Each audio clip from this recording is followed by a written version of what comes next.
Back part வந்து cut பண்ணிக்கலாம். நான் லைனிங் வந்து அப்படியே திருப்பி போட்டிருக்கேன்.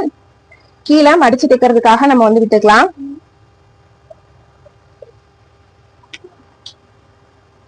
இப்ப பிளவுஸோட சென்டர் பாயிண்ட் வந்து நமக்கு எவ்வளவு வருது அப்படிங்கறத பார்த்தலாம். இந்த இடுப்பு பகுதி ரெண்டையும் இப்படி ஒன்னா வச்சுட்டு இந்த இடத்த ஒரு மார்க் பண்ணிடுறேன்.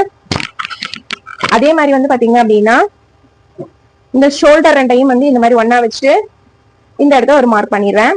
இப்ப இதை வந்து நம்ம இந்த இடத்துல அப்படியே வந்து மார்க் பண்ணிக்கலாம். அடுத்து பிளவுஸோட உயரம் வந்து பாத்தீங்க அப்படின்னா இந்த ஷோல்டரை வந்து சென்டரா மடிச்சோம் அப்படின்னா நமக்கு பிளவுஸோட உயரம் வந்து வந்துடும். பிளவுஸோட உயரத்தையும் நான் வந்து இங்க மார்க் பண்ணிடுறேன். ரெடி அளவு எக்ஸ்ட்ரா தையலுக்கான அளவு. இப்ப இந்த இடத்துல நம்ம ஸ்கேல் வச்சு லைன் பண்ணிக்கலாம்.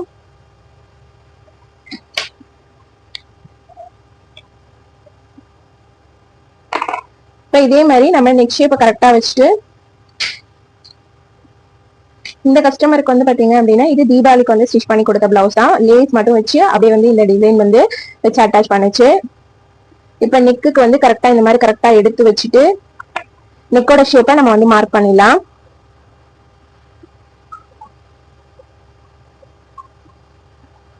அதே மாதிரி இந்த ஷோல்டர்ல இருந்து 1/4 இன்ச் இந்த சைடு தள்ளியும் இந்த சைடு தள்ளியும் நம்ம வந்து மார்க் பண்ணிக்கிறோம்.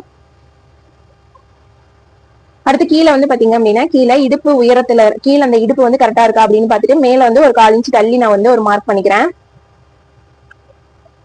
அதே மாதிரி இப்ப வந்து ஆம்கோலோட வளைவு எடுத்துடலாம். கரெக்டா இந்த மாதிரி வச்சுட்டு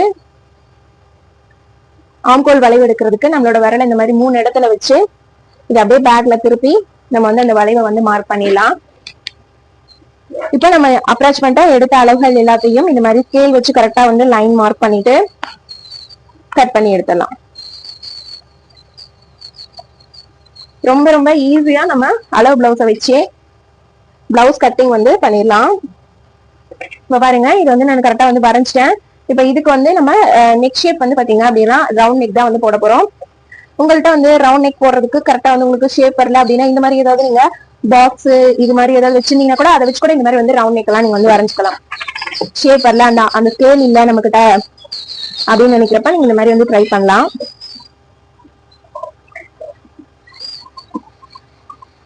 இப்ப இதை வந்து நான் கட் பண்ணி எடுத்துறேன்.